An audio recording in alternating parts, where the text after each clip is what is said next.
Salut les amis, je n'ai pas pour habitude de faire des vidéos qui traitent de l'actualité, vous le savez bien, enfin pour ceux qui sont abonnés toujours, mais aujourd'hui ça s'imposait. J'ai longtemps hésité à vous faire cette vidéo, et puis ça m'a pris hier soir et je me suis dit là, il faut vraiment agir, il faut faire quelque chose.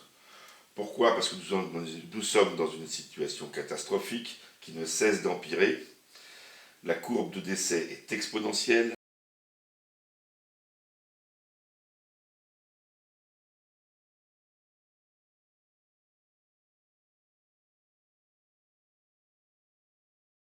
Nous ne sommes pas arrivés au pic de l'épidémie et on nous raconte des bourdes. L'État vous ment. Donc je vais rétablir certaines choses et je vais vous expliquer pourquoi. Première chose, vous avez la photo du virus. Je vous la mets.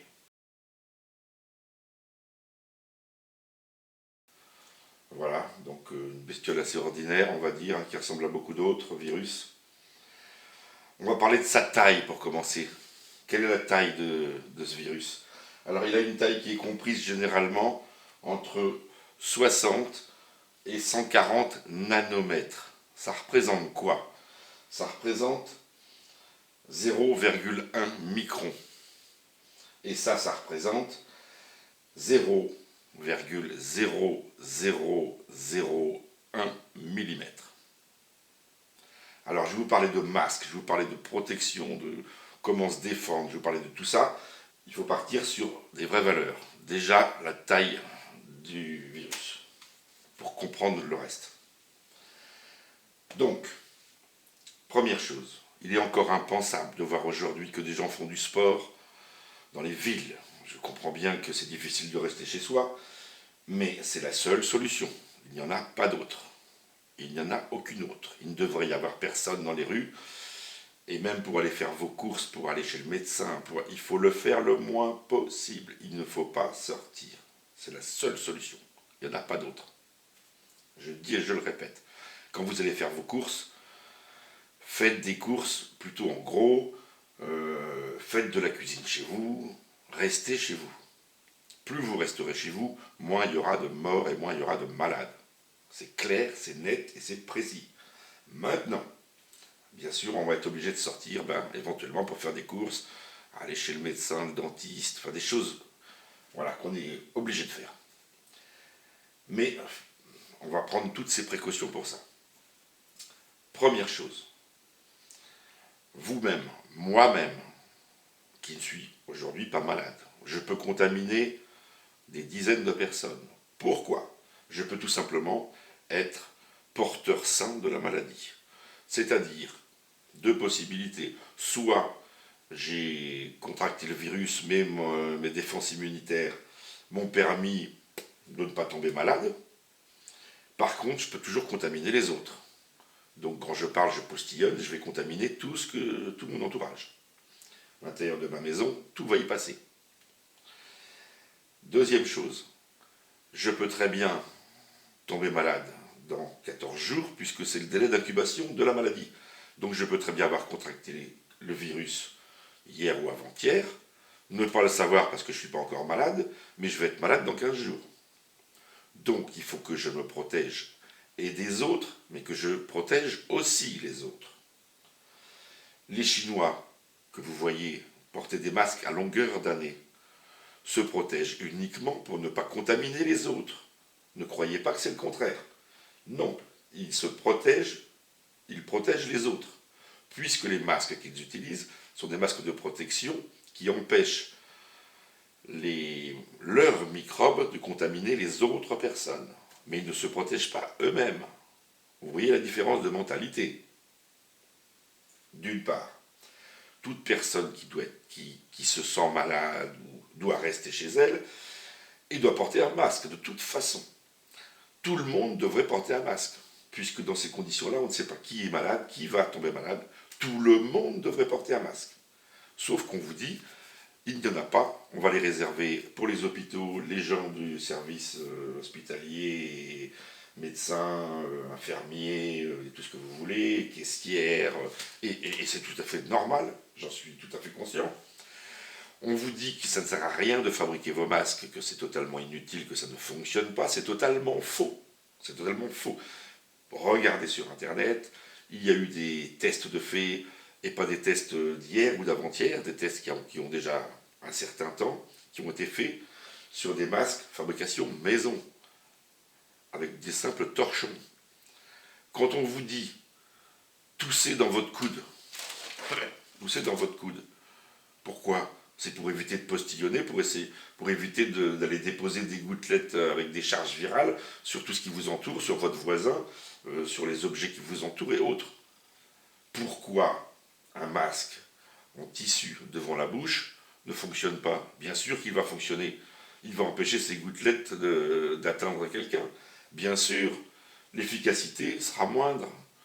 Ça ne vous empêchera pas d'attraper la maladie, puisqu'on a vu que le diamètre du virus est très petit. Donc il va pouvoir s'insérer à travers votre masque. C'est pour ça que le masque ne va pas protéger à 100%. Mais s'il ne protège qu'à 50%, mais c'est déjà ça. C'est déjà ça. Ça fera 50% de malades en moins. C'est ça qu'il faut se dire. Alors, comment faire? Première chose, on ne sort pas. Deuxième chose, on sort, on est obligé. Qu'est-ce qu'on va faire? On va mettre des gants. Alors, des gants, vous en trouvez partout, par grosses boîtes comme ça. Comme ça. Alors, vous avez des gants vinyle, vous avez des gants, ceux-là sont en nitrile. Alors, moi, ceux-là, je les utilise pour la mécanique, puisque les huiles et les essences et tout sont des produits, bien sûr, hautement toxiques qui rentrent par les pores de la peau, et vous finissez avec le cancer. Donc, il faut utiliser des gants. Voilà. Et ceux-là, en nitrile en particulier, est assez solide, assez élastique et relativement solide. Ils se coupent moins bien que les gants en vinyle sont assez fragiles. Mais bon, ils sont aussi efficaces. Vous n'avez pas de gants, prenez des poches en nylon, ça suffit. Une poche nylon, ça suffit sur les mains. Pourquoi? Parce que si vous êtes touché le visage, vous êtes peut-être contaminé sans le savoir, vous avez touché des produits, vous allez déposer des virus partout. Donc, pour éviter ça, vous allez mettre des gants. Il y a une façon de les mettre, il y a une façon de les enlever, je vais vous montrer. Se laver les mains, bien sûr, avant, après, pendant, sans arrêt. Voilà, ça, on commence à le savoir. Les gants, je vais vous montrer. Alors, sur des gants comme ça, qui sont non talqués, ça glisse très mal. Alors moi, la solution, c'est un petit peu de talc. Voilà, on souffle là-dedans.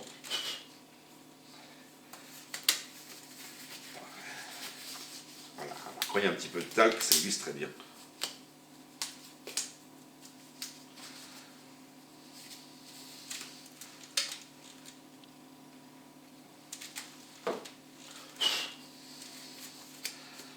Alors, ils en vendent des talqués, bien sûr. C'est un petit peu plus cher. Voilà, donc en admettant que je m'étais lavé les mains, j'avais les mains propres. Voilà, j'ai mis mes gants. Je vais mettre mon masque, mais ça je vous montrerai tout à l'heure. Et je sors. Je prends mes chaussures à l'extérieur de la maison. Important. Je vais monter dans ma voiture, je vais aller faire mes courses. Je vais mettre mon masque, je vais faire mes courses. Je m'approche le moins possible d'autres personnes. 1 mètre, c'est de la rigolade. S'il y a 2 mètres, c'est mieux. S'il y en a 3, c'est encore mieux. S'il y en a 5, c'est encore mieux. Je vais prendre des produits. Je vais peut-être prendre un chariot. Là-bas, forcément, tout peut être contaminé. Les produits que vous allez acheter. Si quelqu'un est passé avant vous, voilà, il n'est pas malade, mais il a toussé, hop, des particules dessus. Vous avez des charges virales sur les produits. Alors on vous dit, ça dure un quart d'heure sur du carton, mais ça peut durer jusqu'à 3 jours sur du plastique. D'autres vous diront que ça peut durer aller jusqu'à 6 jours sur du métal. Donc en fait, le produit, il est contaminé. On va faire comme s'il était contaminé. C'est pour ça que nous avons des gants. Nous allons mettre tout ça dans le chariot. Ok, on rentre à la maison. On rentre à la maison. Ces produits, il va falloir les nettoyer. C'est-à-dire que vous allez prendre de l'alcool à brûler, de l'alcool à 90, un mélange d'eau et d'eau de javel, et vous allez nettoyer tous vos produits. une chiffonnette imbibée, et vous allez passer sur la boîte de conserve que vous venez d'acheter, sur tout ce que vous venez d'acheter qui est sous vide, plastique. Évitez les produits frais. Ne mangez pas de produits frais. Vous n'allez pas pouvoir nettoyer vos produits frais suffisamment. Ou alors faites-les cuire. Privilégiez tous les produits à cuire. Le virus sera détruit par la cuisson. Aucun souci de ce côté-là. Mais entre-temps, il va falloir les toucher, les poser. Partout où vous allez le poser, il faudra nettoyer. Vous ne savez pas si le produit est contaminé ou pas. Donc, faites un choix dans les produits que vous allez prendre pour éviter des contaminations possibles. Donc des boîtes, c'est bien, tout ce qui est en boîte, la boucherie, ça va se cuire. Voilà, évitez les produits frais. Quand vous arrivez chez vous, vous allez marcher dans le magasin, où plein de monde est passé, où des gens sont malades, où des gens ont toussé. Ils ont beau laver les sols avec des désinfectants, vous en avez sous vos chaussures. Ne rentrez pas vos chaussures à la maison. Laissez vos chaussures à l'entrée, faites des bacs, vous prenez des plats, vous faites quelque chose, mettez 1 cm de mélange eau de javel eau, donc 1 litre de berlingot d'eau de javel pour 1 litre d'eau, laissez-en 1 cm dans le fond, passez vos chaussures, vos semelles dans le désinfectant, faites un petit pédiluve, voilà, et posez vos chaussures à côté. Prenez des chaussons ou d'autres chaussures qui resteront à l'intérieur et qui ne sortiront pas, elles. Ça ne vous évitera pas de laver vos sols et de désinfecter l'intérieur de votre maison. Mais si votre maison est désinfectée, elle peut être sale, je veux dire. Ce n'est pas une question de propreté, c'est une question de désinfection. Si vous n'avez pas le virus chez vous, eh bien voilà, vous êtes tranquille. Il ne faut pas le laisser rentrer. C'est tout. Donc pour ça, il va falloir se protéger et protéger les autres. J'espère que vous l'avez compris. Pour enlever les gants, vos gants sont contaminés. Donc vous allez prendre le gant par le milieu sans vous toucher la peau. Voilà. Vous allez retourner celui-ci. Donc s'il y a un microbe, bactéries et autres, ils sont à l'intérieur. Donc vous pouvez retirer celui-ci, à jeter, donc pas à poser sur la table comme je viens de faire là. Le deuxième, vous glissez vos doigts, donc cela propre, sous le gant. Voilà, sous le gant. Et vous le retirez, voilà, à l'envers. Comme ça, vos mains n'ont pas été en contact avec le microbe. D'une. Ensuite, les masques. Je vais vous montrer des masques chirurgicaux, puisque j'en ai. Depuis très longtemps d'ailleurs.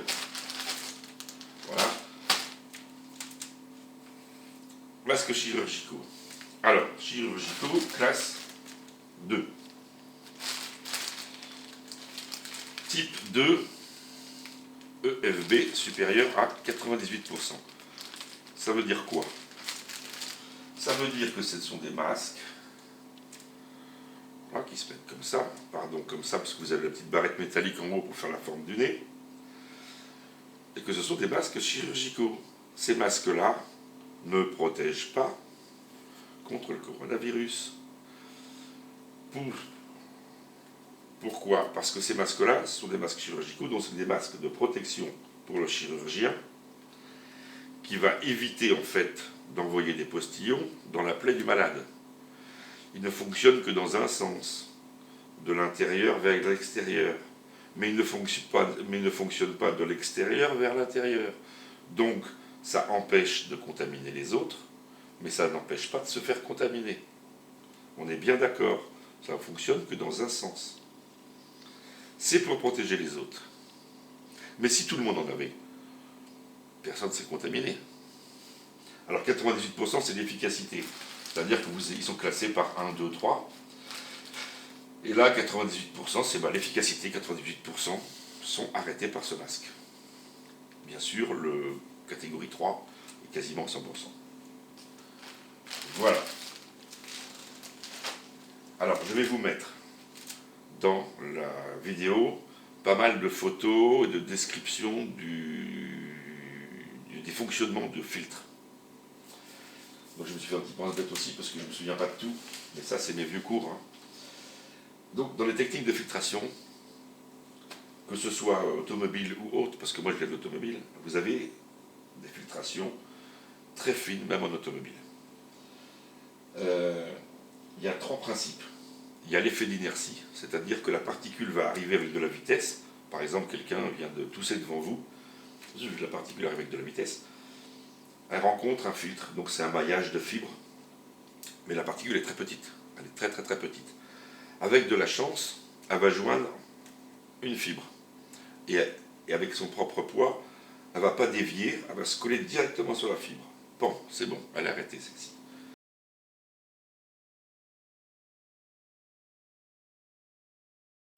Deuxième effet de filtration, l'effet de barrière. C'est-à-dire qu'il va y avoir tellement de fibres dans tous les sens que la particule, en fait, elle va zigzaguer avec le courant d'air quand vous aspirez, elle va zigzaguer entre toutes les fibres. Et il y a un effet, je ne me souviens plus du nom du...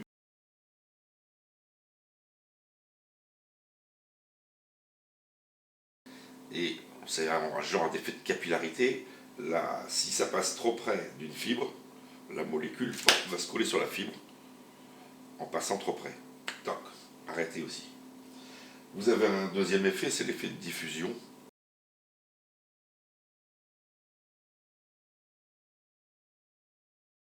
Donc, vous aurez aussi la petite image. Et l'effet de diffusion, c'est que dans toutes ces couches de microfibres, vous allez avoir des turbulences. Quand l'air va passer, il y a des fibres dans tellement tous les sens qu'il va y avoir plein de turbulences. Et que la petite molécule hyper légère qui passe là-dedans, elle va zigzaguer dans tous les sens et elle a de grandes chances de taper contre une fibre et d'y rester collée. Voilà le principe de filtration. Puisqu'on ne fait pas, et il faut bien le savoir, des filtres, on pourrait penser que c'est comme un filet de pêche, un grillage quadrillé à un certain diamètre, et que les particules n'arrivent pas à passer à travers les mailles. C'est faux. Les particules passent à travers les mailles, puisque dans ce cas-là, on est sur des tailles qui sont quand même ridiculement petites. On parle du nano. Donc, on n'arrive pas à faire de masque, ou si on en faisait, il serait quasiment impossible de respirer à travers, tellement la maille serait serrée. Donc, ce qu'on fait, c'est qu'on multiplie les couches, mais qu'on élargit la maille. Grosso modo, c'est ça. Vous avez des masques différents. Je prends par exemple le cas de ce masque de chez 3M, qui est un masque de bricolage. Lui, vous pouvez mettre des cartouches. Alors là, il est dégueulasse. Hein. C'est que moi, je m'en sers pour faire mon bateau, donc je m'en sers pour le polyester. Quand je ponce le polyester, les résines et autres. Ces masques-là, vous pouvez leur mettre différentes cartouches. Ces cartouches-là sont pour des poussières. Donc voilà, c'est des microfibres en grosse épaisseur, avec une protection extérieure, et ça vous filtre des particules grosses. Mais les petites passent, bien sûr. Par contre, après, vous allez pouvoir monter des filtres différents. Ceux-là, qui sont des filtres où vous avez et des microfibres, on les voit là, mais à l'intérieur, vous avez du charbon actif.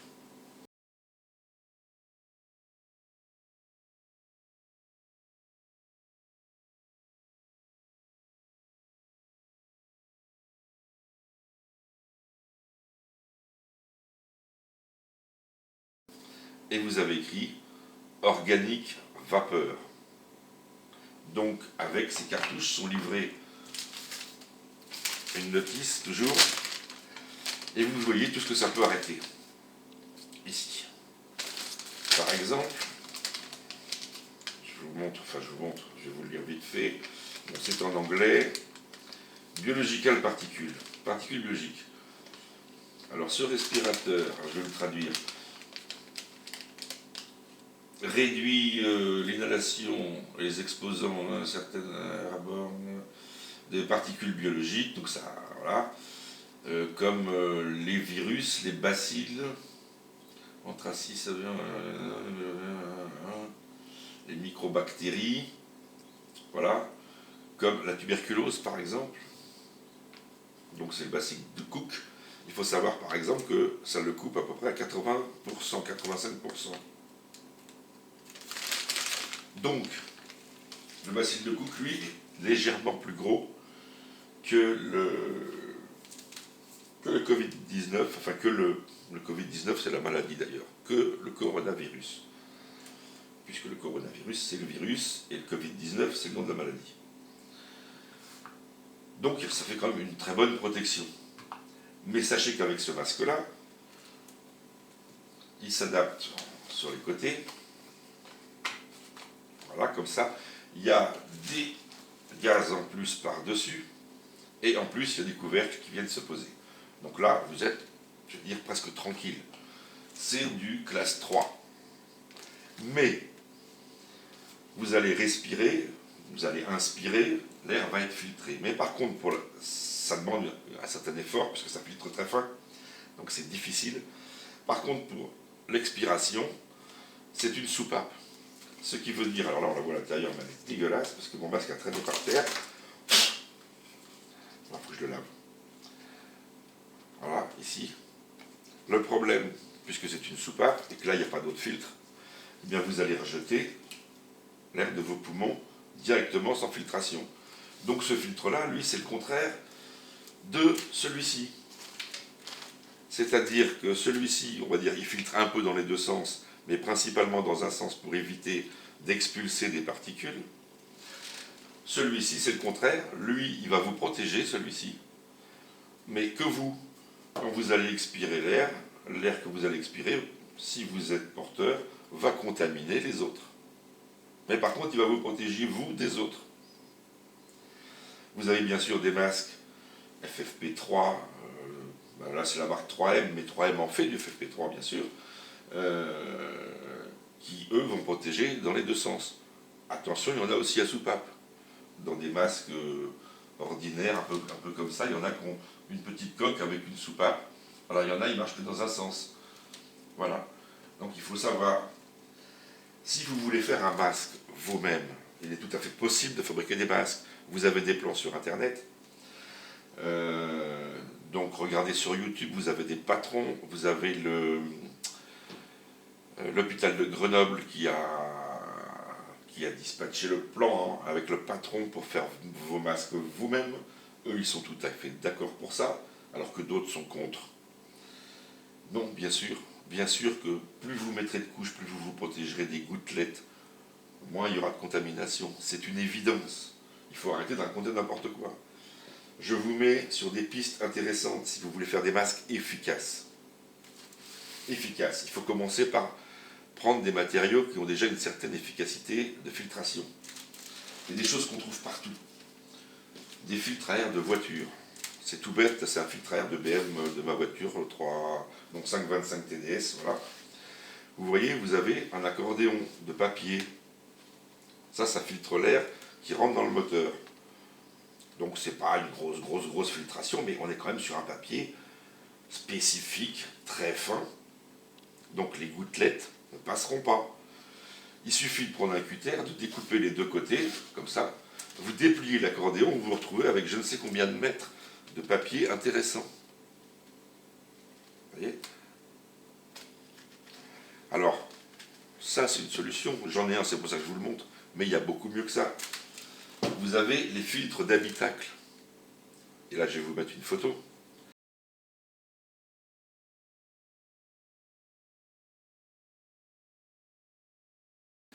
Les filtres d'habitacle, sur les voitures modernes, maintenant elles en ont presque toutes, sont conçus pour filtrer les pollens et jusque même aux odeurs.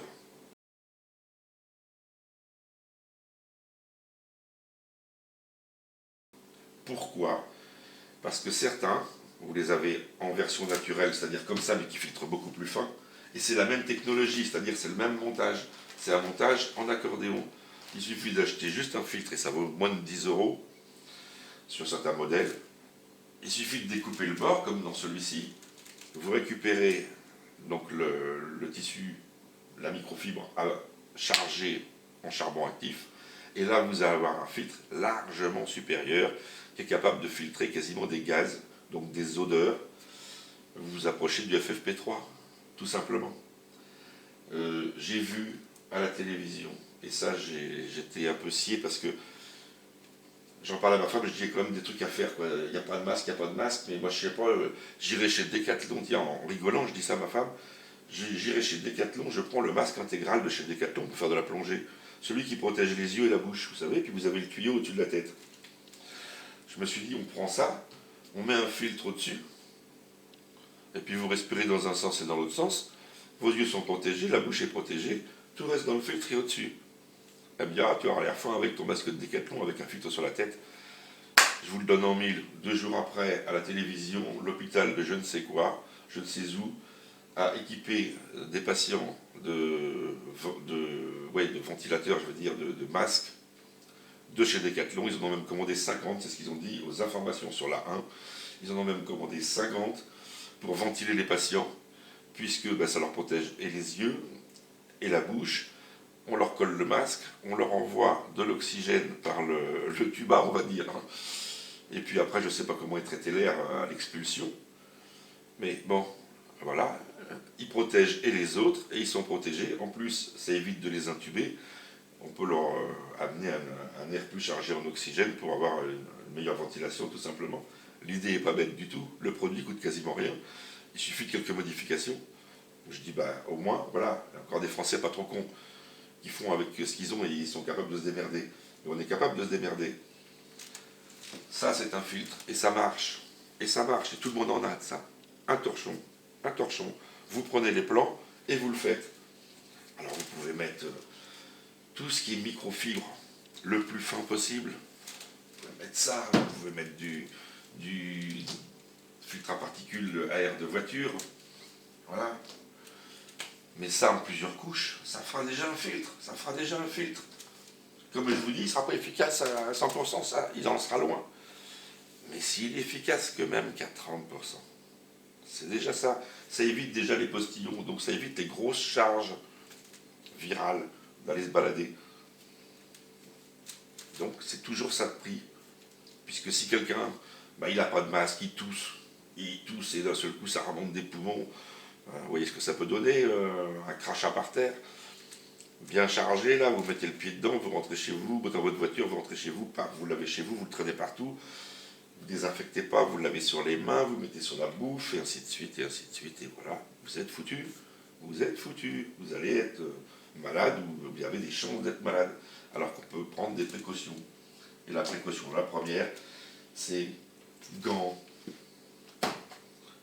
filtre à air, comme on peut faire, le mieux qu'on peut, désinfection, lavage des mains, les chaussures, et sortir le moins possible.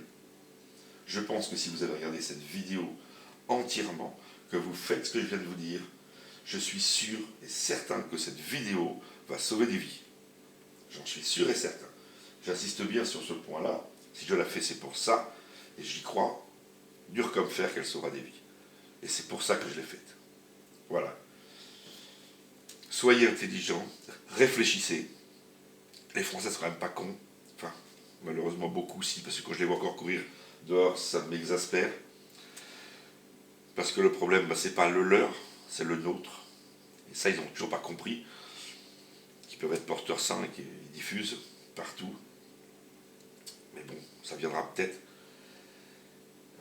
Voilà, il va falloir que la courbe s'inverse, enfin se stabilise déjà, puisque là on est sur une courbe exponentielle et ça monte en flèche. Je ne sais pas jusqu'où ça va aller, mais ça peut être catastrophique. Ça peut être des milliers et des millions de morts. Donc, voilà. Je peux vous dire de plus, prenez votre mal en patience, prenez le maximum de précautions surtout. Réfléchissez bien à ce que vous faites, ce que vous touchez. Lavez, désinfectez, restez chez vous. Les amis, à plus, et j'espère que ça va durer le moins longtemps possible. Tout simplement. Salut!